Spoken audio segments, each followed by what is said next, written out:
Hey guys, Comet here. Welcome to episode 14 in my Factorio Odyssey series, where in the last episode I put in all of these solar fields here so that I could power my starter base without the need of any coal. I also redid a couple of the circuit builds here, just to streamline everything, and I put in some beaconed oil. Now I did say I wanted to get started on space science, but when I go through and I do all of the calculations for all of the resources I'm going to need, this base can't support space science.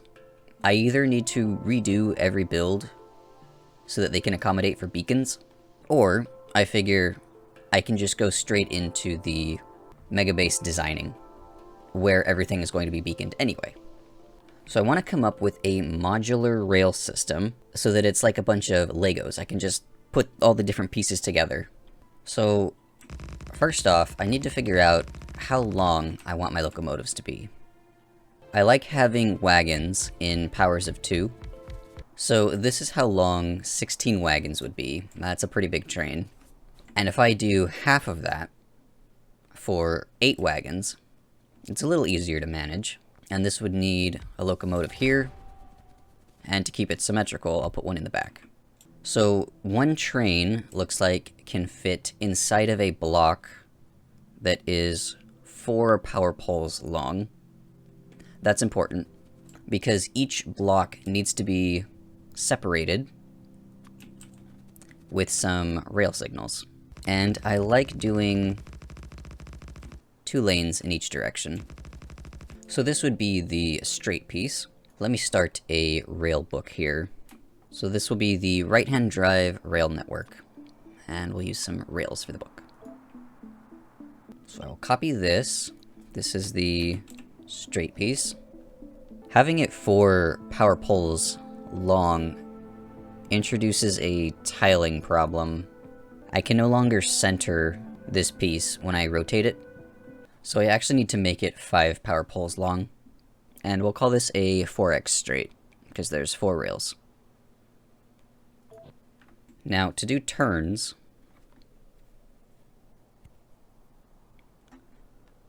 wait, what? Oh, I know what the problem is. It's these center poles. They need to be moved up or down by 1 block. Then when I rotate it, it'll all line up. There we go. Now, to make sure that the spacing on the outer rails on both sides is correct, let me try making a turn here.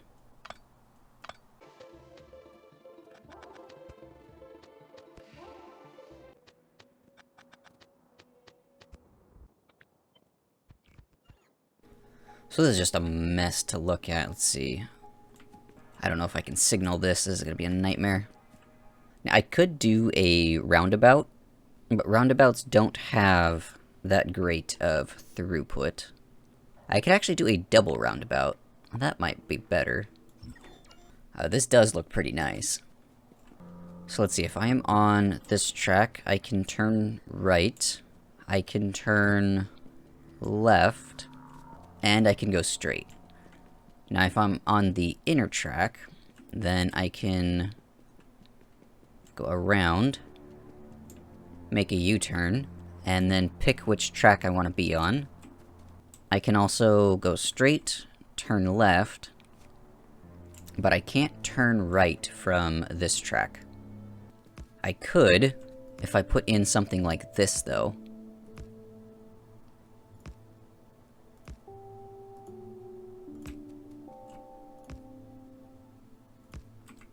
So this is a double roundabout 4x4 intersection. Would it be at all beneficial to put a straight track through here?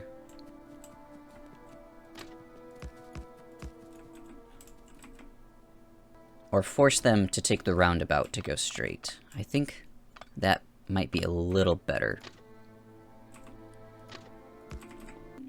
So it will be possible for a train to go straight through. They just have to curve and then go straight. And that's not going to change any of the throughput, because if it goes straight through on a straight track here, it's going to be blocking the trains going horizontally anyway. So there's no way of improving throughput in that direction. This is a good looking intersection if I do say so myself. The only way to have a extremely efficient intersection is with buffers that can hold trains while it waits for other trains to clear the intersection. And I don't really want to bother putting in buffers. I'm just going to try and limit how many trains I have on the network at any one time by doing as much on-site smelting or building as possible. Okay, but now how do I signal this? I need the trains to wait here.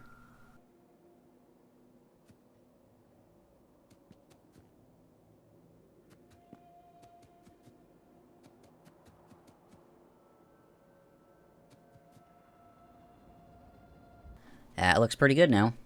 And if I find any problems with it later on, with trains deadlocking or something, then I can always change it. So this now is my four-way intersection. And technically those are the only two pieces I need, but I want to make a 90 and a three-way intersection. And then I also need a branch that splits the 4 tracks into just 2, 1 lane each direction. So let me chop off this side here. I don't know if I need to bother with a roundabout on this intersection. You can have that turn, but then how do we get from this side down that way? I need a left turn here. I could actually turn way before the lights. Come down this way. Like that. And same for this side. Still not there. There we go. Now for signaling, this should be much easier. So this is my T intersection now. The last thing I need is a 90, which doesn't require any signaling, because there's no intersections. So let me start with a straight piece again.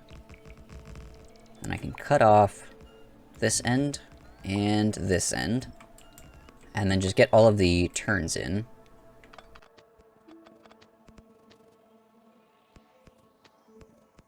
And that looks pretty good to me. So now I think I'm ready to start planning out the train network. I want to do something similar to city blocks. They would just be very, very large city blocks. So I'll just start with a straight piece here, and then they should all just connect together, and that looks like a decent size for a train-based city block. So this would just be 1/4 of the square. So now I can just drop down this blueprint. This is actually a little too big. I don't need that much space in each city block. I'm gonna cut the top off this. I'm gonna put the intersection here instead. So this is how big each block would be. And I think this is much more manageable. That's still quite a bit of space. So this will be the first city block, and what I want to put in here is a new mall. So it'll make all of the same things, it's just it will have some ports for train loading, and I'll have 3 or 4 trains docked at the mall. One of them will bring supplies to the solar fields to keep building more. One of them will be like a deconstruction train, so I can go out, deconstruct a module, bring all the resources back, and dump it off at the mall where it's then redistributed. And then the third one will be the building train, so if I need to add a new module, I can go out, build it, and bring the train back, load it up with more resources, and go back if I need to. And then a 4th one for... I don't know yet. I do want a 4th one, though. So now I need to design the part that pulls the trains off of the main line and sends them up into the city block. So I'll use this kind of as a base. I don't want this line or this line. So it will turn right here. Go that way. This one can also turn right. This needs to come this way. Come down. And go that way. Then it also needs to be able to go out this way. And then this one can come this way.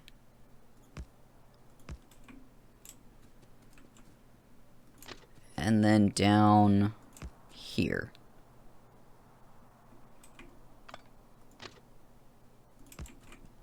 Like that. Now this is the most straightforward approach to the intersection, but there's actually some redundant railing. So this, for example, is unnecessary because of the throughput of this rail. Only one train can go this way, so I don't need two branches. I can actually reuse this railing here. And that then goes for this one as well.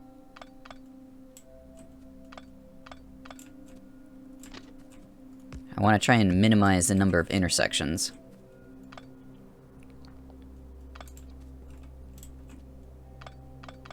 So this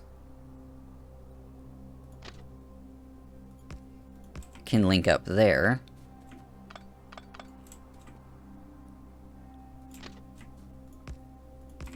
And that should have the same throughput as before, but with fewer intersections. Now I need to blueprint this. So this will be the right-hand drive 4-lane to 2-lane. So now I can start building the stacker. And actually, this can be down here. And that'll give me a lot more space. Let me redo the blueprint. Wait a minute. I didn't even put any signaling in. So something like that should work. Gotta make the blueprint one more time.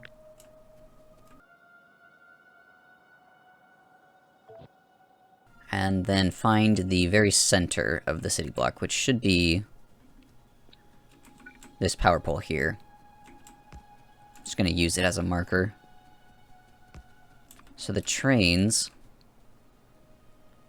should be lined up like this, right here. And then I'll put a signal. Oh, wait a minute. It needs to be based off of this.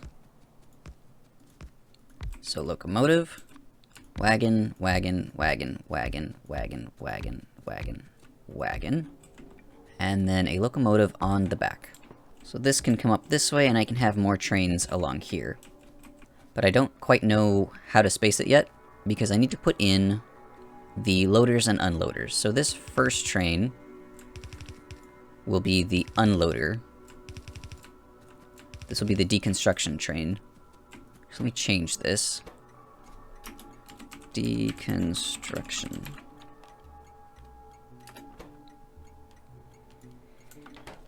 So I want the robots to pick up anything that's in these chests. I want this to be completely empty.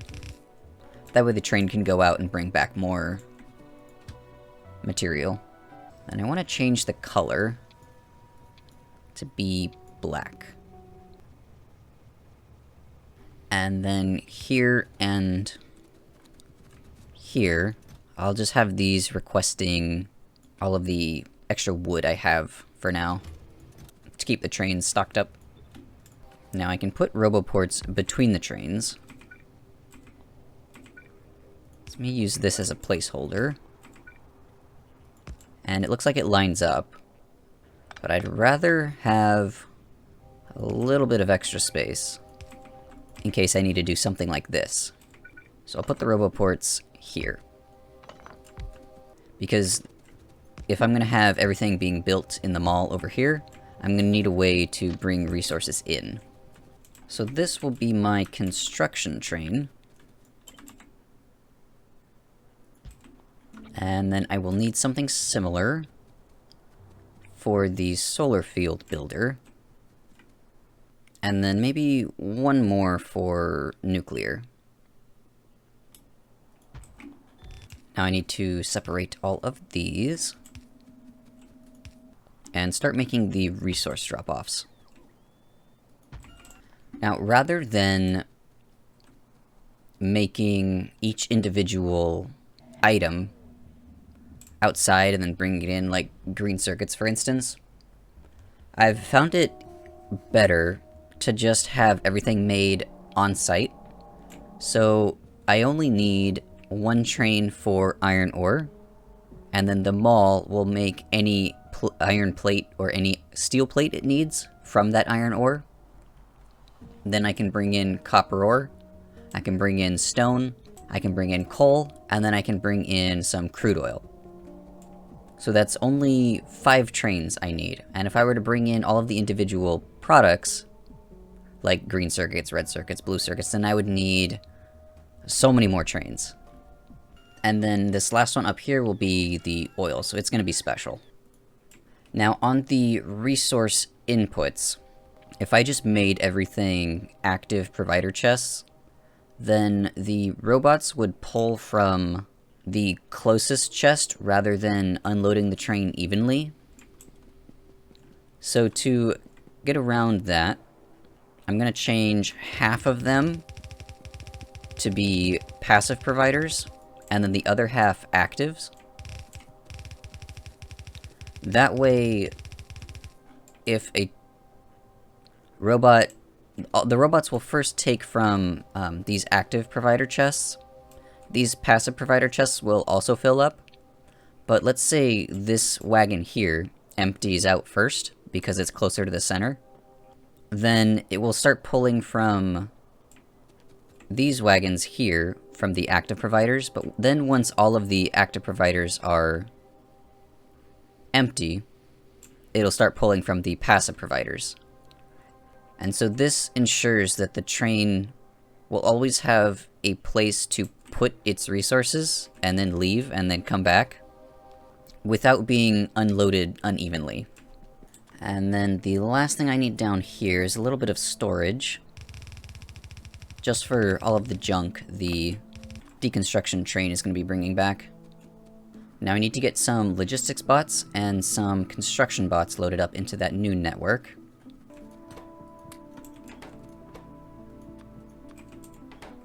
I'll get some radar down so I can access it from the map view. And then the next thing I need to do is start planning out the new mall. So let's take a look at some of the stuff here. There's 1, 2, 3, 4, 5, 6, 7, 8, 9, 10, 11, 12, 13, 14, 15 machines making gears. I'm probably not going to need that many because I'm going to have more beacons than this mall does. So I'll get maybe 10 going.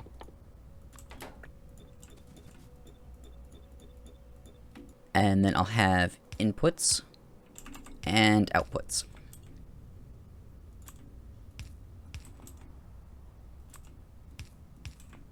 And I think this alternating approach is a little better.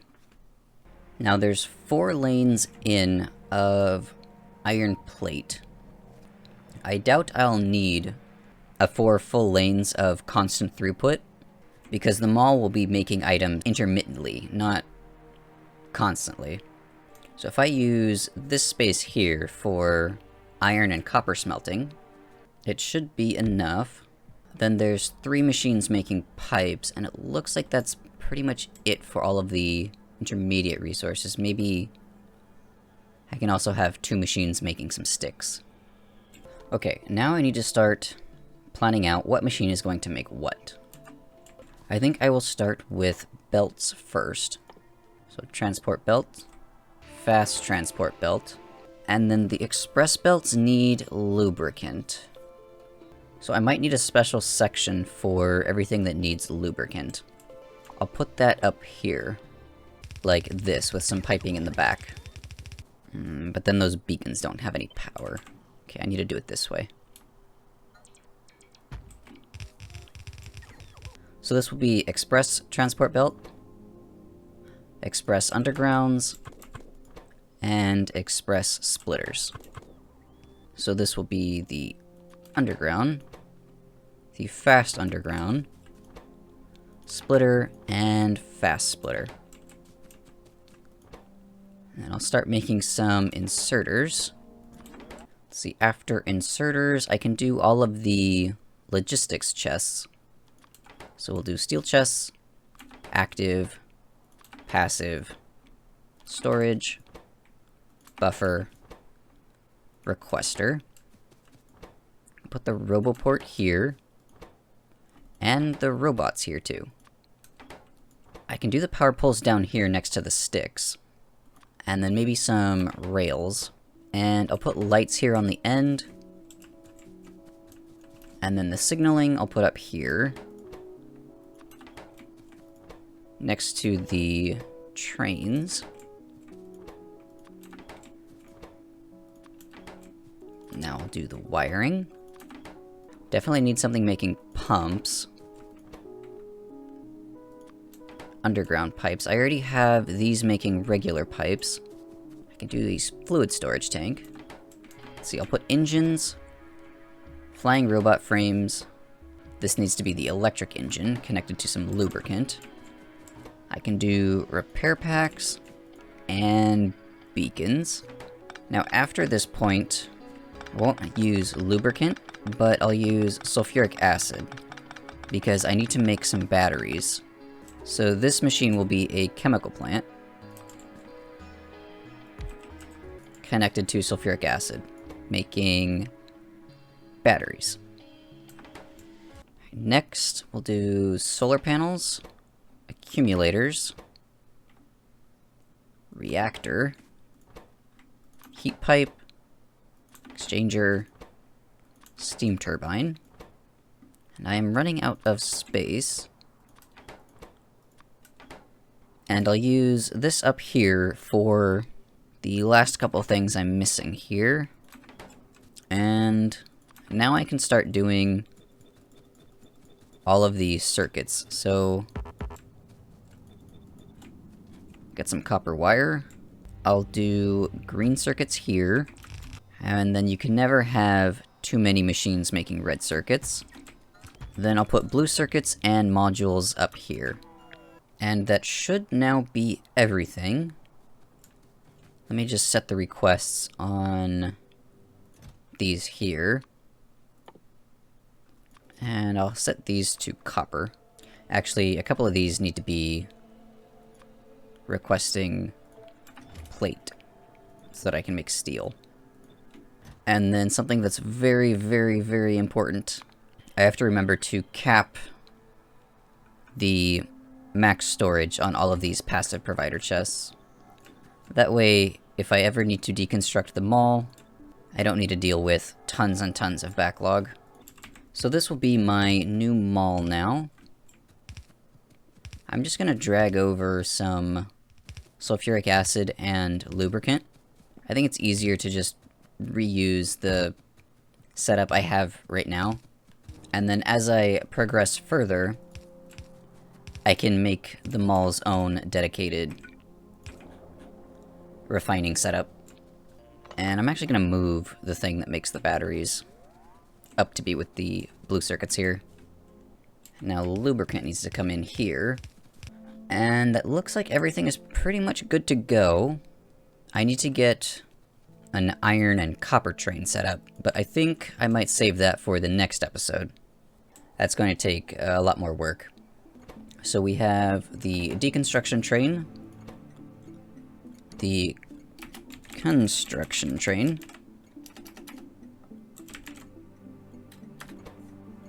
this will be the solar train, and then the train for building more nuclear plants.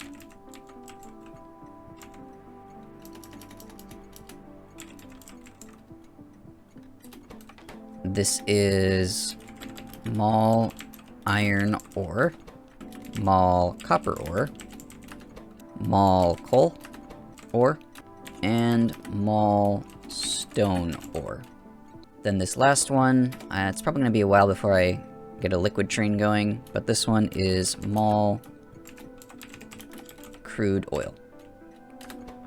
So the solar train, let's make like a silver color.